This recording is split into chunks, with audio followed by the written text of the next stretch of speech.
Hello and welcome to another video with the Bearded Tech Guy. In this video, we will be taking a look at an adapter from Ottocast that allows for you to turn your wired Apple CarPlay or wired Android Auto connection in your car into a wireless connection. Take note that while Ottocast was nice enough to send me the adapter to try out, the thoughts and opinion in this video are my own without any outside influence, monetary or otherwise.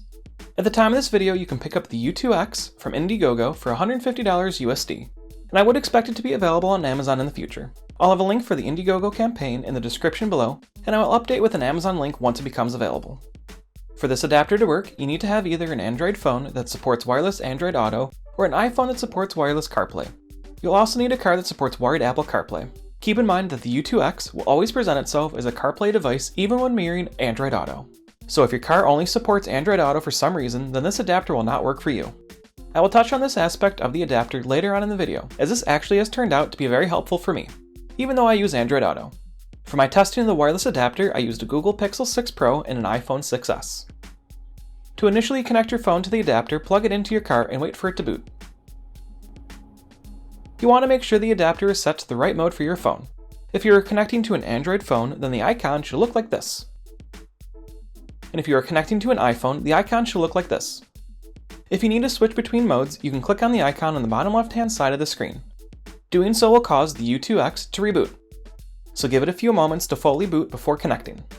Let's first go over connecting to an Android phone, and then I'll go over connecting to an iPhone. First, you want to make sure you have wireless Android Auto enabled on your phone. You can find this setting within the Android Auto app towards the bottom.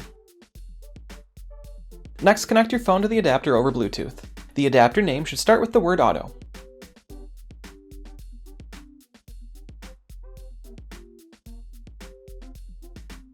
After being connected to the adapter, Android Auto will start on your phone with a prompt saying to finish setup on your car screen.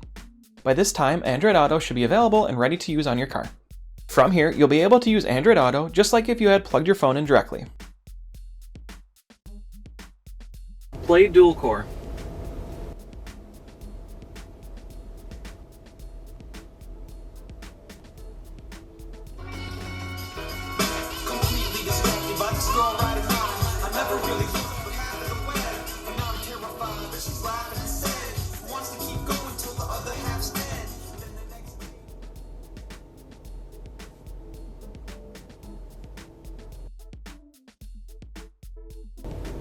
How far away is the sun? Earth are currently about 91,720,000 miles apart. They follow elliptical orbits around the sun and the distance is constantly changing. Would you like to hear more? No. To connect an iPhone to the U2-X, connect to the adapter over Bluetooth. Once the adapter is paired, you will get a prompt asking if you want to use CarPlay with the device. Click Use CarPlay here to enable the CarPlay connection over wireless with the adapter. After clicking on Use CarPlay, the adapter will reconnect to your car's head unit after a few moments, and you will be provided with Apple CarPlay on your car's screen. As stated earlier, the way the adapter works is by presenting itself as an Apple CarPlay adapter, and while I'm not aware of any cars that only have Apple CarPlay, it's important to make sure that your car does if you plan to pick up the U2-X. This actually has been an added benefit for me with my Kia Telluride, because while I have a large 10-inch screen, Android Auto only takes up 2/3 of the screen. This is an issue with the car itself and not because of Android Auto. But while Android Auto won't take up the whole screen, Kia does allow for Apple CarPlay to use the whole screen. With the U2-X, I'm able to actually have Android Auto on the whole screen instead of 2/3 of the screen. To me, this is a very big deal, as without it, using Android Auto in my car is a reminder for some of the shortcuts Kia decided to take when making the Telluride. I had originally received a pre-production version of the adapter to make this video that did have some issues. Working with support, we tried a few different firmware versions, but ultimately, after troubleshooting the device, we determined it was faulty and they sent me out a new adapter to test with. Also, while working with support, I realized that the support team is in a very different time zone than I am, which can make working with technical support a bit of a hassle. They were responsive and helpful, but depending on the time zone you're in, their working hours could actually be when you're asleep. An issue I've run into that I'm working on with support is when I turn on my 360-degree camera while I drive. If I leave it alone on the mode it opened in, then it works as expected. But if I change it to a different view, then the adapter takes over the screen a few seconds later. This issue only happens while in drive and not when in reverse. I have the problem when either an Android or Apple phone is used with the adapter, and it doesn't happen when wired or with any other wireless adapter I've used. To me, it seems the adapter is being too aggressive when trying to take over the screen when a phone connects. Hopefully this issue can be resolved in a future firmware update. While the adapter doesn't have a companion app, there is a way to update the firmware through your phone's browser. The process is a bit more than I'd like for something like this, but the function is there and it's pretty easy to follow the instructions to do, which is good. The U2-X supports multiple phones being paired to it, with only one phone being able to be connected at a time. To pair a new phone, make sure your previously paired phone is in airplane mode with Bluetooth and wireless off. Then, with the adapter booted into the appropriate mode for Android Auto or Apple CarPlay, pair your new phone to the adapter. From here, you'll be able to finish the setup just as if it was the first phone being paired to the adapter. One question I see asked a lot when it comes to these types of adapters is, will it turn off on its own or just drain my battery? And the answer is it just depends. Different cars will handle the USB port power differently. For example, my car will leave power on to the USB port for 5 minutes after the doors are locked, and then will turn power on once the doors are unlocked. This is actually really great in this scenario because 9 times out of 10 my phone is connected to the U2-X and running Android Auto before I even get buckled in.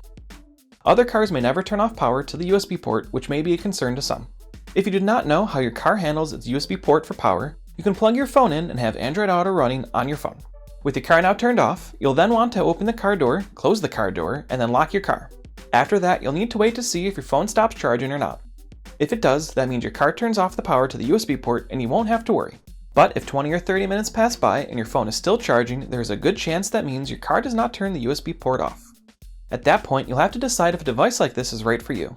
You could still just unplug the U2-X when done, but that partially defeats the purpose of an adapter like this. So why might someone pick up one of these instead of just plugging their phone in? For me, a large portion of my car rides are quick 10-minute or less trips, and while the drive is short, I still want to have Android Auto. So instead of plugging my phone in to unplug it soon after, I have both my Android Auto and not have to worry about messing around with my phone. It's also nice because I can use my wireless charger in my car now as well.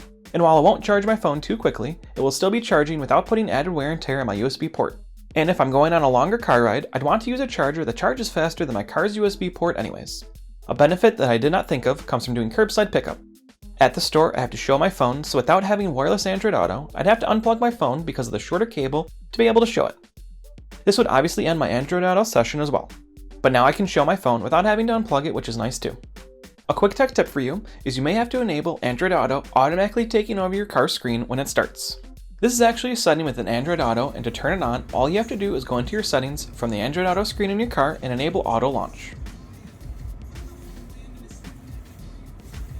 Touching on the original device needing to be replaced, I did find one instance of someone else having a similar issue, but at the time of this recording, it did not seem to be a widespread issue.